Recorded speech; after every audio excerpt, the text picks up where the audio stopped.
kita menolak. Orang bilang gimana ini, kan bisa kompromi, pasal-pasal mana yang nggak diterima. Semua nggak kami terima, macam mana?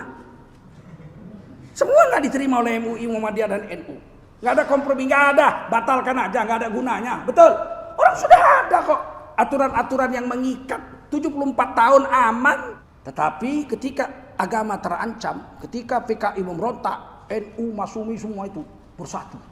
Sama dengan sekarang. Ketika agama dirasa terancam, umat Islam bersatu dalam 3 hari ini, Masya Allah. Muncul rancangan undang-undang haluan ideologi Pancasila, RUU HIP. Memang belum disosialisasikan ke masyarakat, tapi kan sudah dikirim oleh orang-orang ormas, apa orang-orang partai, ke MUI udah dapat. Terkejut kita baca. Ketuhanan yang Maha Esa itu dijabarkan yang berkebudayaan. Ketuhanan yang Maha Esa yang berkebudayaan. Sedangkan Pancasila itu, ketuhanan yang Maha Esa itu ditafsirkan dalam Undang-Undang Dasar 45. Negara menjamin tiap-tiap warga negara untuk memeluk agama garis miring kepercayaan dan menjalankan agama garis miring kepercayaannya masing-masing. Bukan berkebudayaan. Tentu kita tolak.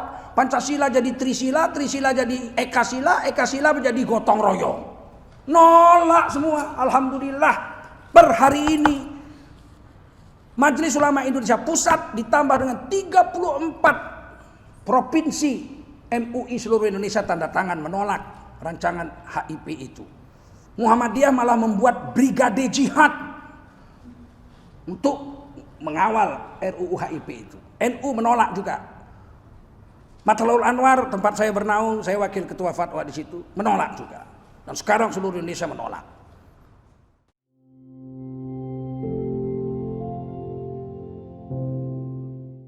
Assalamualaikum warahmatullahi wabarakatuh. Hamdan wa syukran lillah. Wassalatan wassalaman ala Rasulillah wa ala alihi wa sahbihi wa mawalah. Allahumma salli ala nabiyyina Muhammadin wa ala alihi wa sahbihi ajma'in. Amma ba'du, qala Allah ta'ala fi kitabihil karim. A'udzu billahi minasy syaithanir rajim. Bismillahirrahmanirrahim. Wala tahinu wala tahzanu wa antumul a'launa in kuntum mu'minin. Kamu jangan merasa hina, wahai orang beriman. Kamu jangan merasa cemas. Dan kamu itu derajatnya paling tinggi jika kamu benar beriman kepada Allah dan baginda Rasulullah sallallahu alaihi wasallam. Qala Rasulullah sallallahu alaihi wasallam, man kharaja fi talabil ilmi fahuwa fi sabilillah hatta yarji. Baginda Rasul bersabda, siapa keluar untuk mendapatkan ilmu, orang itu adalah orang yang berjihad fi sabilillah sampai dia kembali ke tempatnya. Mudah-mudahan kita semua mendapatkan pahala jihad dari Allah Subhanahu wa taala. Amin. Shadaqallahul azim wa sadaqa rasuluhun nabiyul karim. Wa nahnu ala dzalika minasyahidin wa syakirin walhamdulillahi rabbil alamin. Keluarga besar Beng Riau yang dimuliakan Allah SWT, wajiblah kita bersyukur pada Allah SWT. Salawat dan salam kita sampaikan untuk baginda Rasulullah SAW. Kita ini makhluk ciptaan Allah, dan yang paling tahu operasional yang harus ditempuh oleh makhluk agar selamat dunia akhirat, Allah, Sang Maha Pencipta. Bagaimana seorang makhluk yang namanya manusia itu bisa selamat dunia dalam kubur, padang mahsyar sampai ke surga? Itu pasti Allah yang paling tahu, karena Allah yang mencipta. Kalau kita ikuti tertib-tertib yang Allah tunjukkan kepada kita melalui para nabi, khususnya kalau kita umat Nabi Muhammad SAW, pasti kita selamat. Ketika kita pandai-pandian, merasa lebih pandai dari Allah, kita buat jalan sendiri, tertib sendiri, panduan hidup sendiri, pasti kekecewaan aja yang akan kita terima. Kalau kita beli mobil, ini contoh, kalau kita beli mobil Mercedes 2,5 miliar, begitu kita beli, kita diberi buku panduan yang ditulis dan dibuat oleh pabrik Mercy. Kalau di sini Bintang Motor. Beli transaksi 2,5 miliar, dikasih buku. Nah, ini panduannya. Kapan ganti oli, berapa kilogram penumpangnya yang harus diangkat maksimal. Bagaimana cara memanaskan mesinnya, bagaimana cara menservisnya. Kalau rusak, servisnya kemana, nggak bisa bikin perbaiki sendiri, ada ahlinya. Diberi. Kalau kita taati buku panduan itu, insya Allah Mercy kita awet. Tapi kalau kita merasa nggak puas, kemudian kita bikin jalan sendiri, kita akan kecewa. Beli 2,5 miliar, cuma bisa bawa 4 orang penumpang. Lama-lama dia mikir, rugi nih begini nih. Akhirnya dia bikin jalan sendiri, nggak mau dia bawa 4 orang penumpang. 3 bulan kemudian hancur mobil. Joknya robek-robek, badannya lecet-lecet, peot-peot, pirnya patah. Bawa ke Bintang Motor, ke bengkel. Terkejut bengkel, waduh, masa Mercy dipakai baru sekian bulan sudah hancur begini. Nah itulah, kamu bilang katanya setahun garansi bagus terus. Iya, tapi kenapa begini hancur? Yang punya bengkel pun bingung. Ada ditanya, ini mobil dipakai apa? Oh ya karena harganya 2,5 miliar, rugi saya bawa 4 orang. Saya bawa ke kampung ngangkat sawit. Hancur tuh mobil. Kata Bintang Motor, kalau kamu mau ngangkat sawit pakai truk Fuso. Nggak mahal, nggak sampai 2,5 miliar. Kalau Mercy ya memang 4 orang yang dibawa, manusia. Bukan bawa sawit. Nah ketika kita pandai-pandaian merasa lebih hebat dari sang pembuat mobil Mercy itu, kita buat aturan sendiri, tata tertib sendiri, kecewa yang akan kita terima. Allah menciptakan manusia, tentu Allah yang paling tahu aturan apa yang harus dibuat oleh manusia agar mendapat ridha Allah. Ad-dunya khuliqat lakum. Ini dunia diciptakan untukmu hai manusia. Wa antum khuliqal lil akhirah. Tapi kamu diciptakan bukan untuk dunia. Dunia ini sementara kamu lewati aja. Wa antum khuliqal lil akhirah. Kamu diciptakan untuk akhirat, bukan untuk dunia ini.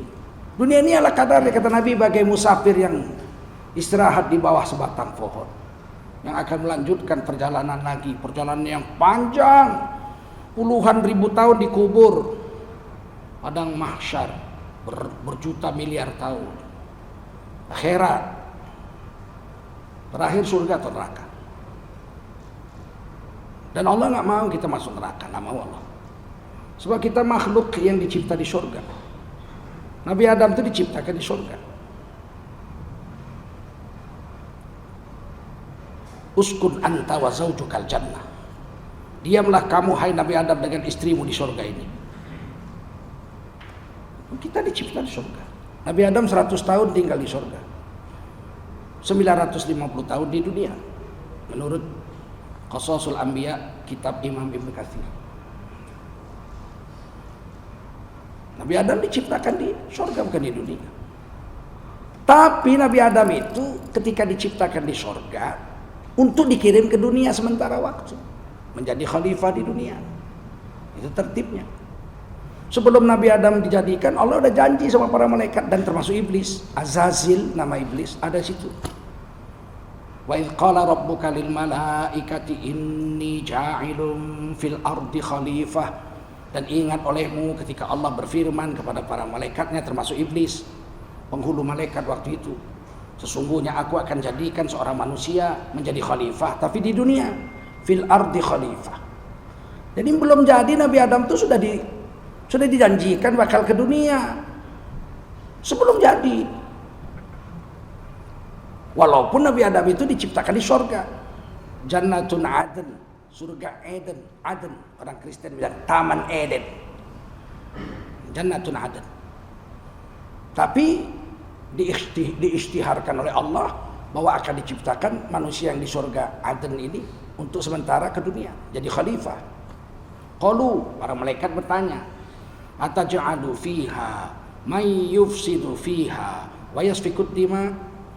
Akankah kau jadikan manusia di dunia itu untuk tumpah darah, bunuh-membunuh sama mereka, merusak kelestarian alam? Seperti itu. Kata Imam Suyuti, sudah ada penduduk dunia. Waktu Nabi Adam sebelum diciptakan di surga itu, sudah ada penduduk dunia yang kerjanya kalau jumpa bunuh-membunuh. Siapa itu? Kata Imam Suyuti dalam tafsir Durrul Mansur, wahum banul jan, bangsa-bangsa jin. Jin laut jumpa jin pantai perang, jin pantai jumpa jin darat perang, jin gunung jumpa jin lembah perang, jin gunung satu jumpa jin gunung yang lain perang. Kata Allah, ini nggak pantas jadi khalifah nih, bertikai saja, cabut gelarnya, kau saja bikin khalifah baru. Siapa? Manusia. Malaikat tanya, bakal nanti begitu juga tuh. Mayyub situ fiha, akan bikin rusak-rusak dunia juga. Wa yasfiku dima, bunuh-membunuh sama mereka, bermusuh-musuhan. Lebih baik kami. Wa nahnu nusabbihu bihamdika wa nuqaddisu lak. Padahal kami ini malaikat siang malam tasbih mensucikan namamu. Enggak pernah ngelawan, enggak pernah bantah, enggak pernah bermusuhan. Apa enggak cukup kami malaikat-malaikat? Qala, Allah berfirman, inni a'lamu ma la ta'lamu. Sesungguhnya aku paling tahu. Kenapa aku ciptakan manusia? Aku yang paling tahu, kamu nggak tahu semua. Singkat cerita, Nabi Adam dicipta. Begitu Nabi Adam dicipta, dikasih ilmu bayan. Allamahul bayan, ar-Rahman, khalaqal insan, allamal Quran, khalaqal insan, allamahul bayan. Diajarkan kepada Nabi Adam itu ilmu bayan, yang memahami ucapan seseorang meskipun yang dimaksud terbalik dari ucapannya. Ucapan A artinya yang dimaksud B, tahu, itu namanya ilmu bayan. Seperti kita sama anak kita, jangan nonton kau nak, tapi Pak filmnya bagus Pak, kawan-kawan udah janji sama saya mau nonton bioskop, jangan. Tapi di film bagus Pak, aku pun belum pernah minta duit untuk nonton. Kata bapaknya, ada duit kita 100.000, tapi ini untuk makan kita besok. Kalau saya kasih sama kamu 100.000 ini, kamu nonton habis, besok makan apa adik-adikmu, istriku, mamamu? Tapi Pak, ini film bagus Pak. Akhirnya bapaknya bilang, waduh anak bertuah memang kau. Nah, ambil 100.000 ini nak. Cepat-cepat kau habiskan nak. Jangan bersisa 1 rupiah pun. Pergi, nonton kau. Pergi. Berani nggak anaknya nonton? Berani nggak? Ambil ini 100.000, ambil. Bah, habiskan terus. Jangan ada sampai sisa lagi ya. Supaya besok nggak makan kau, kan begitu. Anak ngerti juga, walaupun disuruh nih, habiskan 100.000, pergi kau nonton sama kawan-kawanmu, biar senang hatimu. Tahunya dia itu. Bapaknya nggak setuju dengan nyuruh nonton, padahal sebetulnya coba kau nonton biar nggak makan kau besok. Itu ilmu bayan itu. Nabi Adam diberi, Siti Hawa enggak, malaikat enggak, iblis apalagi. Sebab yang diajar itu domirnya hu allamahu al-bayan. Hanya satu orang yang diajari ilmu bayan, yaitu Nabi Adam alaihissalam. Sehingga ketika udah jadi Nabi Adam tinggal di surga, kemudian diciptakan istrinya dari tulang rusuknya. Tiba-tiba Allah berfirman kepada kepada Nabi Adam, uskun anta wa zaujukal jannah. Diamlah kau dan istrimu di surga ini. Wala taqraba hadhihi syajarah. Wala taqraba hadhihi syajarah. Kamu berdua jangan dekatin pohon ini. Fatakuna minadh dhalimin, nanti kamu sengsara. Nabi Adam mengerti, justru itulah harus dimakan itu buah, supaya bisa jadi khalifah di dunia. Kalau nggak dimakan kapan turunnya? Sebab di surga tidak ada jangan. Di surga nggak ada larangan, semua boleh di surga. Betul? Di dunia nggak boleh nikah lebih dari 4. Di surga bidadari bisa 10 juta bidadari kita. Ada.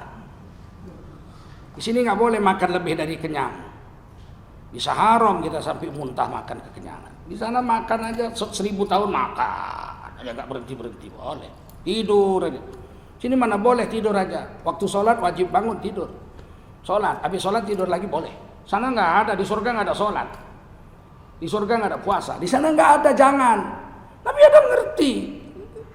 Kok di surga kok ada bilang jangan kau dekati. Maka dimakan sama Nabi Adam. Siti Hawa oke lah, betul, dah digoda iblis segala macam. Nabi Adam tidak mungkin nabi kok digoda iblis. Maka dimakanlah oleh Nabi Adam supaya jadi khalifah di dunia. Menuruti perintah Allah. Memang tujuannya Nabi Adam diciptakan untuk turun ke dunia. Itulah sebabnya ketika Nabi Adam selesai memakan buah itu tidak diusir. Beda dengan iblis. Ketika iblis menolak sujud kepada Nabi Adam, dia diusir. Isjudu li Adam. Sujudlah kalian semua, hai malaikat dan iblis, kepada Nabi Adam. Fasajadu, semua malaikat sujud. Illa iblis, kecuali iblis. Aba wastakbar, congkak dan sombong iblis menolak sujud. Wa kana minal kafirin, jadilah iblis makhluk yang kafir. Begitu dia iblis menolak, ditanya Allah langsung dalam surah As-Sad. Ya iblis, ma mana'aka an tasjuda bima khalaqtu biyadai. Hei iblis, apa yang menyebabkan kamu enggan untuk sujud kepada makhluk? Sujudnya tidak sujud menyembah ya, sujud menghormat. Litta'zim, bukan litta'bud. Kalau nyembah hanya iyyaka na'budu wa iyyaka nasta'in. Ini sujud menyembah, bukan, ini sujud menghormat saja. Seperti orang Jawa sujud ke kaki bapak ibunya sungkem, itu sujudnya sujud ta'zim, bukan sujud menyembah.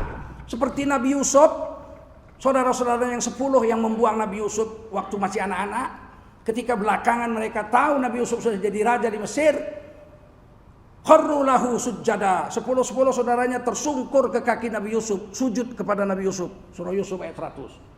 Sujudnya bukan sujud menyembah, sujud ta'zim. Maka malaikat semua sujud ta'zim, iblis nggak mau. Kenapa kau nggak mau sujud ta'zim kepada manusia yang kuciptakan langsung dengan kudrat dan iradahku, kata Allah. Apa kata iblis? Ana khairum minhu. Aku lebih baik dari Nabi Adam. Khalaqtani min nar wa khalaqtahu min tin. Kau ciptakan aku dari api, kau ciptakan Nabi Adam dari tanah, bagusan aku nggak mau. Apa kata Allah? Fakhruj minha. Keluar kau dari surga ini. Fa innaka rajim, kau terkutuk sampai hari kiamat. Jadi iblis keluar dari surga terkutuk. Sampai sekarang kita baca a'udzubillahi minasyaitonir rajim. Iblis terkutuk. Tapi Nabi Adam tidak. Begitu Nabi Adam makan, suruh turun ke dunia, turun. Jadi apa? Jadi khalifah, tidak terkutuk. Bahkan hari turunnya Nabi Adam itu disebut hari yang agung.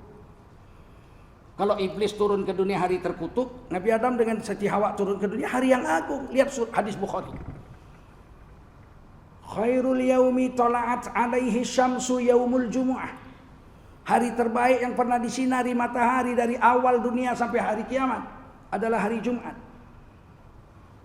Kenapa hari Jumat terbaik? 4 alasan Nabi Muhammad sebutkan dalam hadis Sahih Bukhari ini.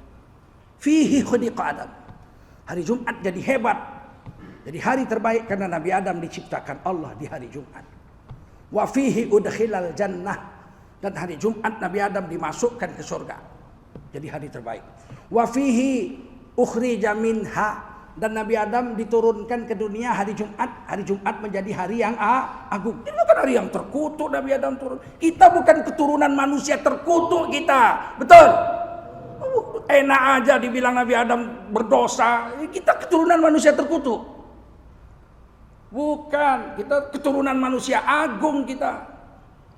Ini rusaknya agama hari ini, belajar tah di mana-mana pun belajar. Itu paham Kristen yang mengatakan Nabi Adam itu berdosa memakan buah itu.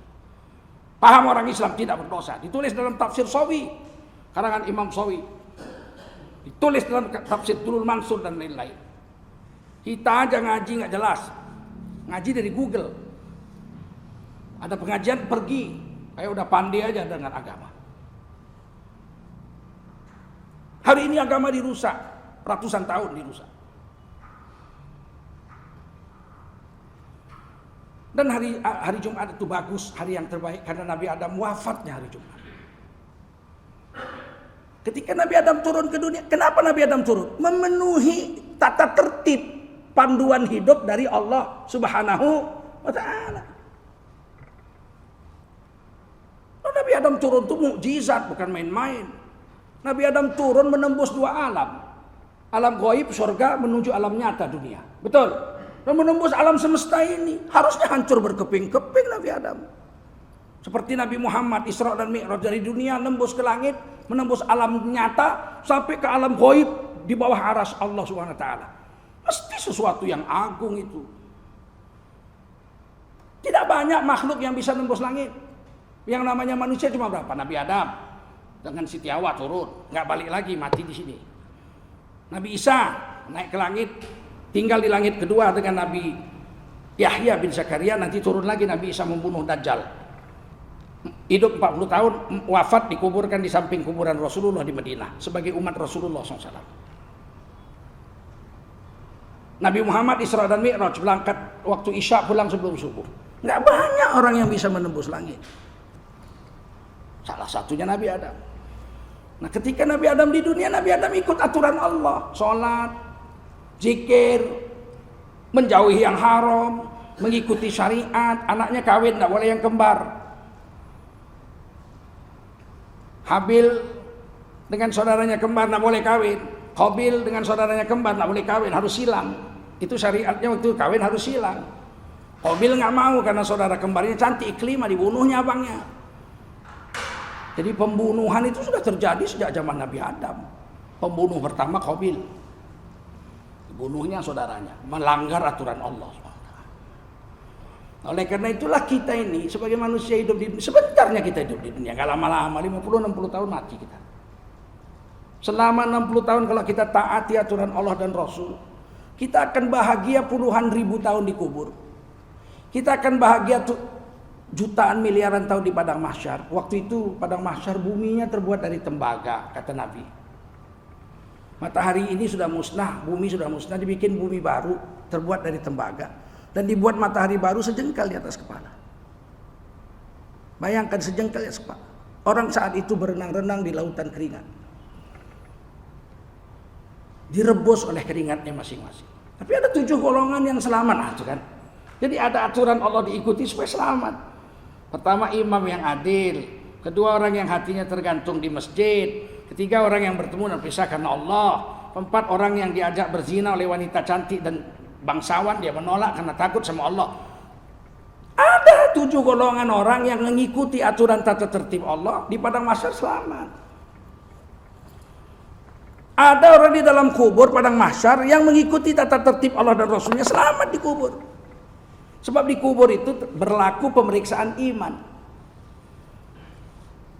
Sedangkan pemeriksaan Islam, sholat, puasa, zakat, haji, itu gak diperiksa di kubur, itu diperiksa di hari kiamat. Awwalu ma yuhasabu bihil abdu yaumal qiyamah as-shalah. Amal pertama yang diperiksa di hari kiamat adalah sholat. Beres sholatnya, yang lain gak diperiksa, masuk surga aja langsung. Di kubur yang diperiksa iman. Ada 4 pertanyaan dilakukan oleh malaikat Munkar dan Nakir. Man rabbuka, siapa Tuhan sesembahanmu? Rukun iman. Ma imamuka, kitab suci apa jadi pedoman hidupmu? Rukun iman, Al-Quran. Man nabiyuka, nabi mana yang kau ikuti sunahnya seumur hidupmu? Rukun iman. Yang keempat, man ikhwanuka, siapa saudaramu, kawanmu? Di situ bukan saudara kandung, enggak. Walaupun di situ ikhwan bukan saudara kandung. Saudara kandung pun satu darah, kalau lain agama di dunia udah putus. Begitu masuk kubur habis. Bapak kandung kita pun kalau lain agama, kita cuma berbuat baik waktu hidup di dunia, masuk kubur putus, didoakan aja nggak bisa, apalagi di. Ini maksudnya ikhwan di sini saudara seiman, temanmu, sahabatmu. Sahabat ini ditanya nanti di kubur. Sama siapa kau berbuat baik kawan-kawanmu? Man ikhwanuka, siapa kawanmu? Siapa temanmu? Dijawabnya, teman Ahok. Apa nggak dipukuli dia di akhirat? Itu teman ditanya di kubur, teman ditanya di kubur. Walaupun bahasa Arabnya ikhwan, saudara, tapi di situ maksudnya innamal mu'minuna ikhwah. Sesungguhnya orang beriman itu bersaudara. Nah, yang ditanya ikhwan di situ saudara seiman, bukan saudara-saudara. Maka kita disuruh memilih kawan. Sebab kawan ditanya di kubur. Hari ini kita lebih akrab sama kafir daripada sama orang Islam. Orang Islam dimusuhi gara-gara beda politik. Politik ini memang tipu-tipu. Kemarin Prabowo dimaki-maki tiap hari. Wah, anak Cina ini dipecat segala. Begitu jadi Menhan aman. Tak ada satu lagi pun orang yang menghinanya. Betul nggak? Berarti yang menghina dia siapa selama ini? Cebong. Kemarin dahsyat kali tiap hari ada aja salahnya. Betul nggak? Yang beginilah, yang begitulah, yang anak Cina lah, beginilah, dipecat lah, begini. Begitu jadi Menhan, nggak ada yang menghinanya. Politik itu. Kita nggak peduli sama politik, kita peduli dengan agama. Betul. Jangan gara-gara politik saudara seagama kita musuhi. Agama ini sampai akhirat, politik apalah 2 tahun, 5 bulan, 3 bulan berubah. Kemarin begini, besok begitu. Ini hari A, besok B. Namanya politik.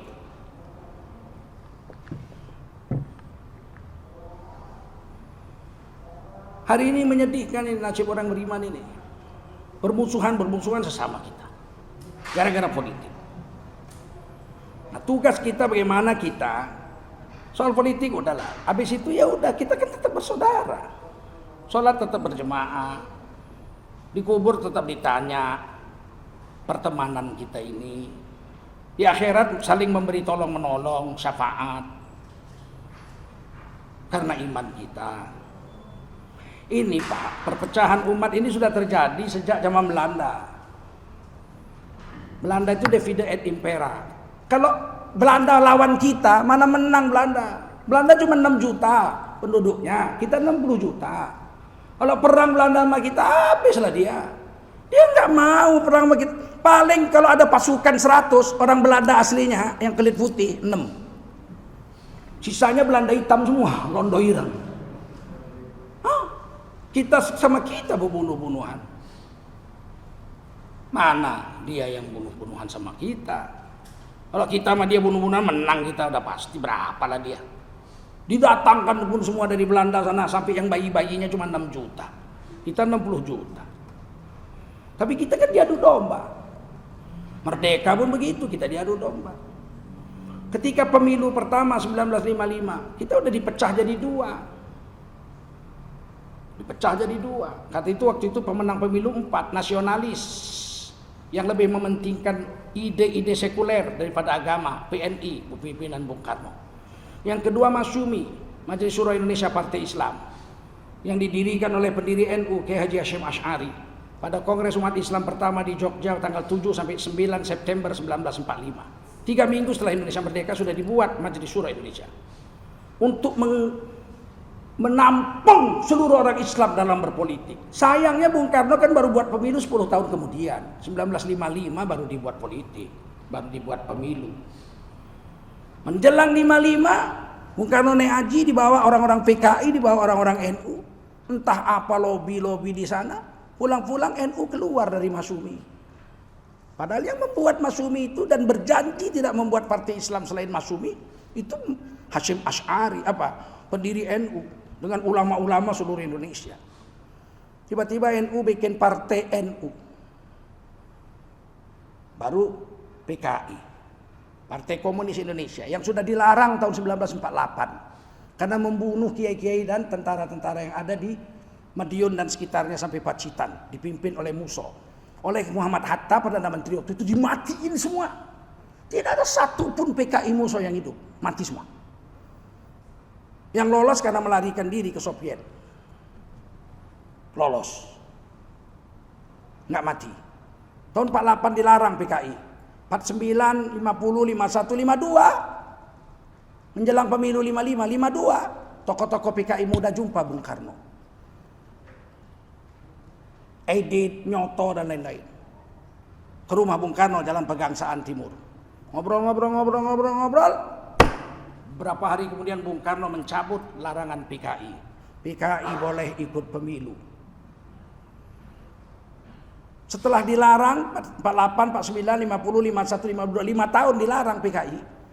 52 diizinkan, 53 dia konsolidasi, 54 dia persiapan partai, 55 dia pemilu nomor 4 dia. Pemenang keempat, nomor 1 PNI 58 kursi konstituante MPR. Nomor 2 Masyumi 58 kursi MPR konstituante. Nomor 3 Partai NU 30 kursi. Nomor 4 PKI dengan 28 kursi. Hanya beda 2 kursi dari NU. Tahun 56, 57 diadakan pemilihan daerah DPRD, ya kan? PKI sudah nomor 2. Jangan main-main. PKI itu dilarang 5 tahun, diizinkan 3 tahun, nomor 4 MPR, nomor 2 DPRD. 4 tahun sidang konstituante tidak memutuskan undang-undang dasar. Nggak bisa, perang terus. Tidak pernah, koalisinya nggak mencukupi quorum terus. Undang Dasar 45 itu dianggap undang dasar sementara dengan tanda kutip karena dibuat oleh 9 orang. PPKI, Panitia Persiapan Kemerdekaan Indonesia. Setelah ada MPR membuat undang-undang dasar yang baru, nggak berhasil. Dibikin oleh Masyumi, diveto sama PNI sama PKI. Dibikin sama NU, diveto sama PNI sama PKI. Dibikin sama PNI, diveto sama NU sama Masyumi. Nggak pernah berhasil. Akhirnya pada 5 Juli 1959 Bung Karno mengeluarkan dekret Presiden Soekarno, konstituante dibubarkan oleh Bung Karno. Bubar. Sehingga Bung Karno jadi presiden sendirian, tanpa MPR, tanpa wakil presiden karena Muhammad Hatta mengundurkan diri. Dan beliau mengangkat dirinya menjadi presiden seumur hidup. Tahun 60, Bung Karno membuat satu kebijaksanaan Nasakom. Kebijaksanaan politik, nasionalis, agama, dan komunis. Masyumi menolak. Pemenang pemilu itu 58 kursi konstitusi menolak. Nggak mungkin agama dengan komunis ateis bersatu, nggak mungkin. NU juga menolak. Siapa yang menolak? Kiai Haji Idham Khalid. Silakan baca biografi beliau. Tapi berdebat Bung Karno dengan Idham Khalid. Tetap Idham Khalid nggak mau. Tapi beberapa tokoh NU yang lain, saya tidak sebut namanya, kalian cari sendiri aja, setuju. Akhirnya nasionalis agama komunis berdiri di Indonesia. Nasionalnya diwakili oleh PNI. Agamanya diwakili oleh NU. Komunisnya diwakili oleh PKI. Nasakom. Masyumi tahun 1960 dibubarkan oleh Bung Karno. Jadilah nasionalis PNI, NU dengan komunis bersatu. Bersatu. Berkawan. Tahun 65 PKI berontak. Yang paling banyak disembelih PKI adalah tokoh-tokoh NU. Kawannya sendiri.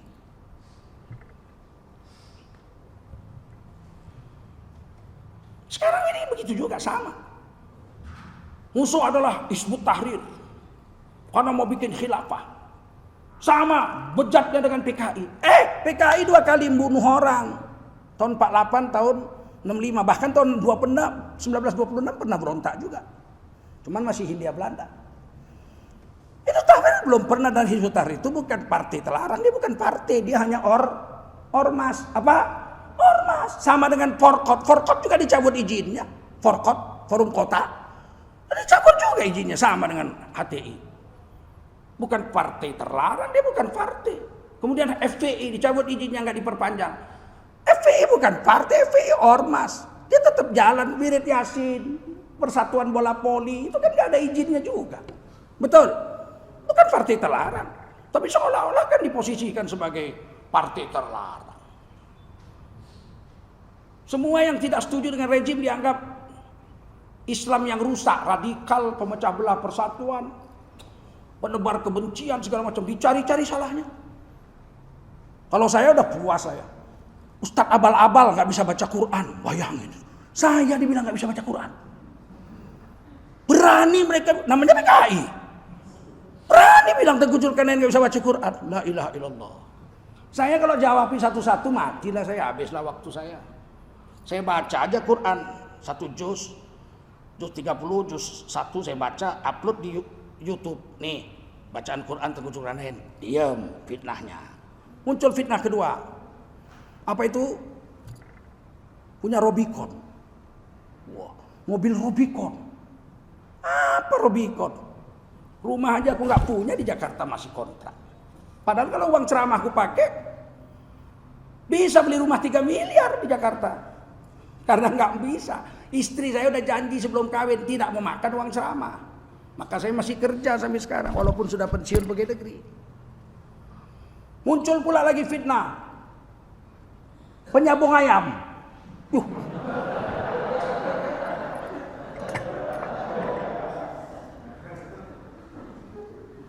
Saya banyak ayam, saya ratusan. Dari kecil saya pemelihara ayam. Pindah Jakarta nggak bisa pelihara ayam, protes tetangga. Berapa tahun ini kan saya pulang ke Medan, sudah pensiun pegawai negeri kan, saya pulang ke Medan, pulang ke Jakarta, ada pesantren di Medan, saya pelihara ayam. Dibayar orang untuk mengurusnya, digaji. Dan saya tiap pulang kontrol ini ayam generasi pertama, generasi kedua. Kalau saya pengadu ayam, penyambung ayam, manalah mau ustadz orang kampung saya jadi imam saya, betul nggak? Begitu saya jadi imam di kampung saya, ghairil maghdubi alaihim waladdallin. Orang di belakang nyambut, katanya. Saya imam di kampung saya, khotib. Hari raya kemarin saya khotib di kompleks saya di Medan. Nggak lulus penyambung ayam, muncul pula dosen palsu, dosen ulsu palsu. Kalau saya dosen ulsu palsu, yang nomor 1 protes pasti Universitas Sumatera Utara, betul? Rektor USU, dekan USU protes. Tapi saya mana mau jawabin itu, rugi dong. Habis waktu saya. Yang begitu-begitu terus. Ada pula orang Islam ikut-ikutan, ini yang sialnya itu. Orang Islam ikut-ikutan, nggak percaya pula dia sama ustadznya, lebih percaya dia sama sontoloyo yang tak jelas. Inilah perpecahan agama. Gara-gara kepentingan politik. Tetapi ketika agama terancam, ketika PKI memberontak, NU, Masumi semua itu bersatu. Sama dengan sekarang. Ketika agama dirasa terancam, umat Islam bersatu dalam 3 hari ini, Masya Allah. Muncul rancangan undang-undang haluan ideologi Pancasila, RUU HIP. Memang belum disosialisasikan ke masyarakat, tapi kan sudah dikirim oleh orang-orang ormas, orang-orang partai. Ke MUI udah dapat. Terkejut kita bacanya. Ketuhanan yang Maha Esa itu dijabarkan yang berkebudayaan. Ketuhanan yang Maha Esa yang berkebudayaan. Sedangkan Pancasila itu, ketuhanan yang Maha Esa itu ditafsirkan dalam Undang-Undang Dasar 45. Negara menjamin tiap-tiap warga negara untuk memeluk agama garis miring kepercayaan dan menjalankan agama garis miring kepercayaannya masing-masing. Bukan berkebudayaan.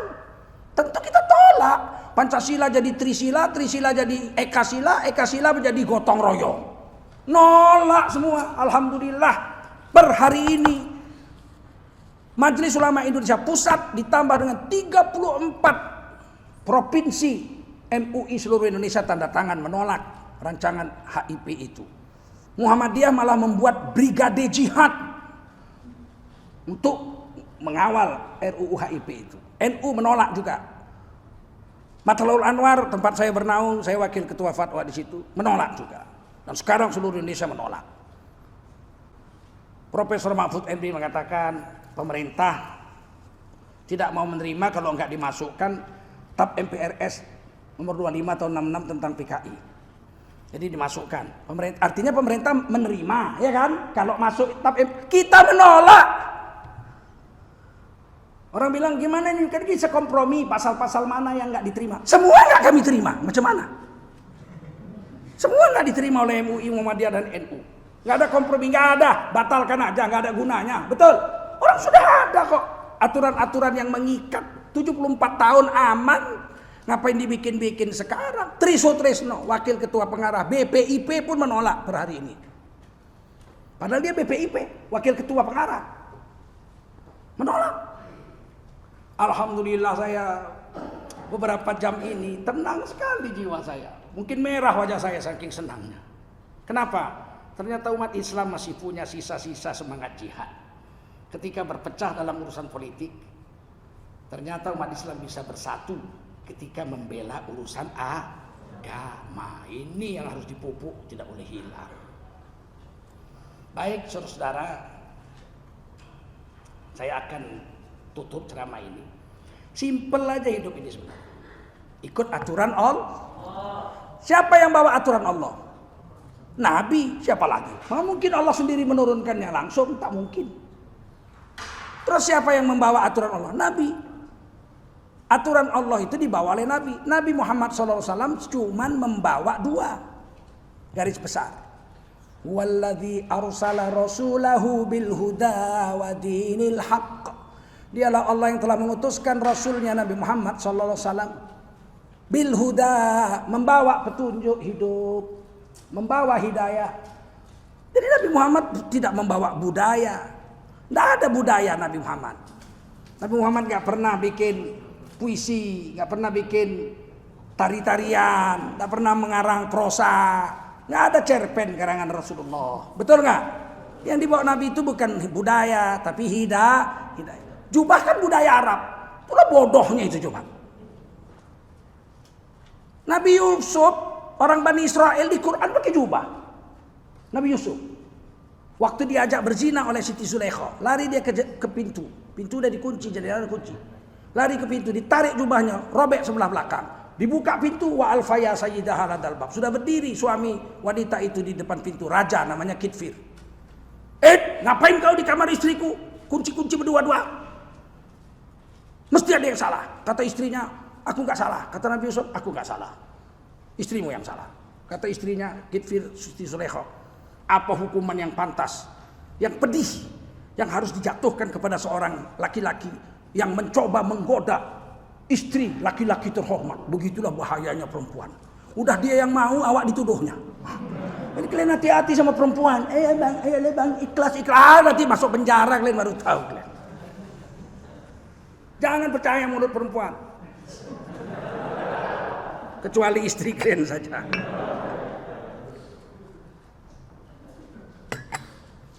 Apa kata laki-laki kepercayaan raja? Kau jadi hakim, adili istriku dengan laki-laki ini, Yusuf anak angkatku ini. Siapa yang benar, siapa yang salah? Dalam Quran ceritakan laki-laki itu saudara perempuan itu, saudara Siti Zulaikha. Kira-kira kalau saudara Siti Zulaikha mengadili adiknya dengan laki-laki itu, kira-kira saudara Siti Zulaikha ini bakal memihak Nabi Yusuf atau memihak Zulaikha? Memihak Zulaikha atau memihak Nabi Yusuf? Berarti kalian sama hakim yang siraman air keras itu. Sama kalian. Membela kawan kalian. Iya, kan aneh itu. Jaksanya itu coba. Tidak sengaja menyiramkan air keras dengan air keras yang sengaja dibawa. Bingung gak itu? Jadi ditanya, coba kau selesaikan. Apa kata laki-laki? Padahal saudaranya Siti Zulaikha itu. In kana qamisuhu qudda min qubul fasadaqat wa huwa minal kadhibin. Seandainya jubah Nabi Yusuf robek sebelah depan, pakai jubah. In kana qamisuhu gamis. Kalau gamis Nabi Yusuf jubahnya robek sebelah depan, maka yang salah Nabi Yusuf, istrimu betul. Berarti mau diperkosa kan? Robek depan. Wa in kana qamisuhu qudda min dubur, tapi kalau jubah Nabi Yusuf robek sebelah belakang, fakadzabat. Istrimu dusta. Nabi Yusuf yang benar. Berarti Nabi Yusuf pakai jubah. Setelah diperiksa ternyata robek sebelah belakang. Berarti istrinya yang salah. Harusnya ditangkap, istrinya dicerai. Enggak berani itu kalau perempuan mimpin, ngeri. Enggak berani. Raja enggak berani sama perempuan. Raja sudah, anggap gak ada masalah. Jangan main-main kalau perempuan udah di atas, ngeri. Gak ada yang bisa ganti dia. Gak berani orang ganti dia. Nah, jadi Nabi Yusuf bukan orang Arab, dia orang Yahudi, tapi pakai bahkan orang Cina. Waktu saya pulang ke Cina, saya jumpa leluhur saya di Cina. Ternyata mereka pakai jubah. Bajunya pakai jubah. Kalian lihatlah film Jet Li itu, Wong Fei Hung. Pakai jubah, ceng. Ya kan? Jadi kalau ada orang bilang jubah itu budaya Arab, kebanyakan makan micin itu. Budaya Cina juga jubah, bos. Oke. Nah, jadi Nabi itu bawa hidayah. Bagaimana cara makan, bagaimana cara minum, bagaimana cara tidur, bagaimana cara mandi, betul nggak? Bagaimana cara wudhu, bagaimana berpakaian menutup aurat itu batasnya mana-mana aja. Bagaimana cara sholat, bagaimana cara puasa, bagaimana cara zakat, betul? Bagaimana cara nikah, bagaimana cara cerai, bagaimana cara rujuk, bagaimana cara iddah. Berapa lama iddah itu? Kalau suami mati 3 kali kuruk, 3 kali suci. Kalau setelah 3 kali suci ternyata hamil, maka iddahnya bertambah sampai melahirkan. Ini aturan-aturan yang mesti ditaati. Itu yang dibawa Nabi, petunjuk hidup. Wadinil haq. Dan Nabi membawa agama yang paling betul. Selain petunjuk cara makan, cara tidur, apa yang dimakan, apa yang haram, apa yang halal. Riba boleh apa enggak, semua diatur. Dibawa lagi wadinil haq, agama yang paling betul. Ada banyak agama, tapi Islam yang dibawa Nabi Muhammad yang paling betul. Untuk apa Nabi membawa agama yang paling betul? Liyuzhirahu ala dini kulli, agar dizohirkan, diperlihatkan kepada semua agama yang lain bahwa agama Islam adalah agama yang paling unggul, yang paling betul. Walau karihal musyrikun, walau orang kafir musyrik penyembah banyak Tuhan benci kepadamu, nggak ada urusan. Bawalah agama, hiduplah cara agama, matilah cara agama. Sudah mati pakailah cara agama. Udah mati bawa agama, hidup cara agama, makan cara agama, tidur cara agama, sholat cara agama. Mau mati ucapkan la ilaha cara agama. Sudah mati wajib mayat dikapankan, betul? Warnanya putih sunat, tapi kapannya wajib.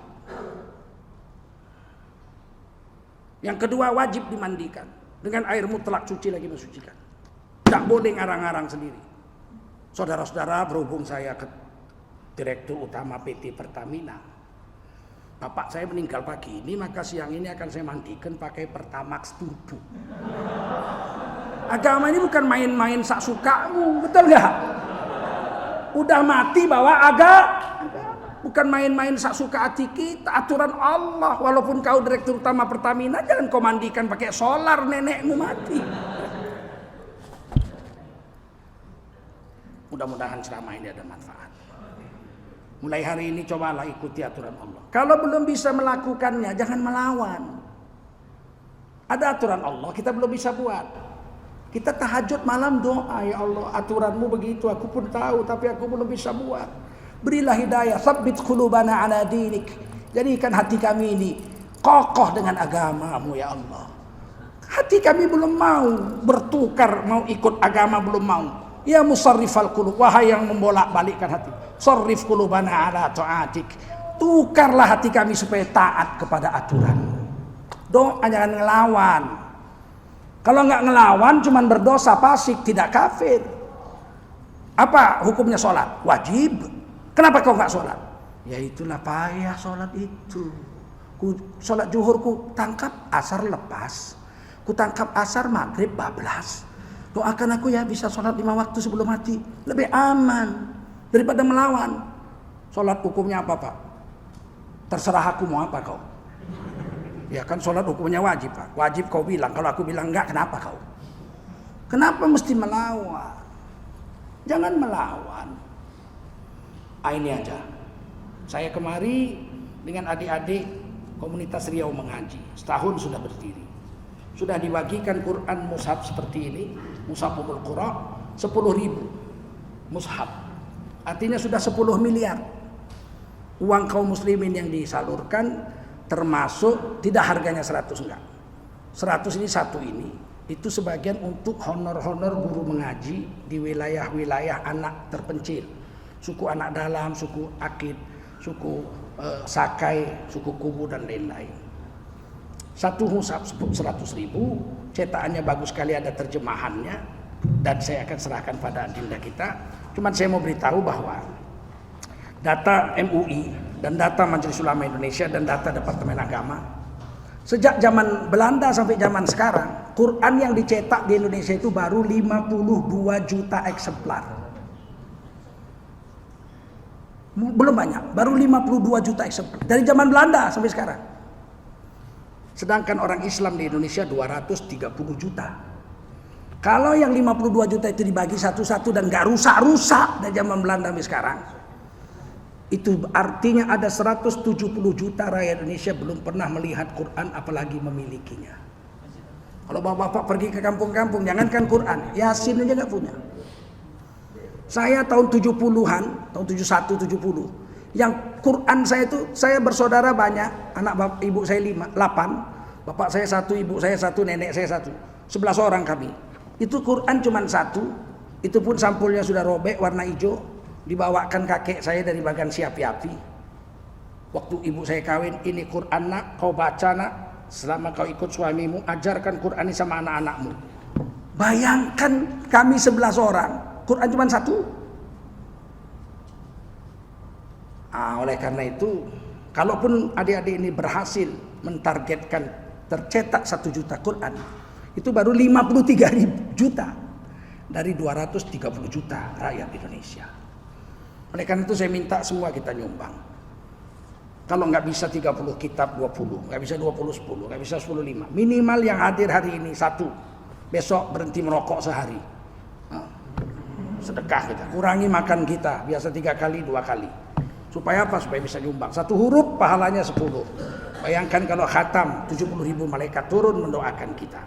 Mudah-mudahan Bank Riau segera menjadi konversi dan kita bisa bekerja dengan nyaman, insyaallah. Saya kembalikan pada Dinda, silakan. Baik Bapak Ibu.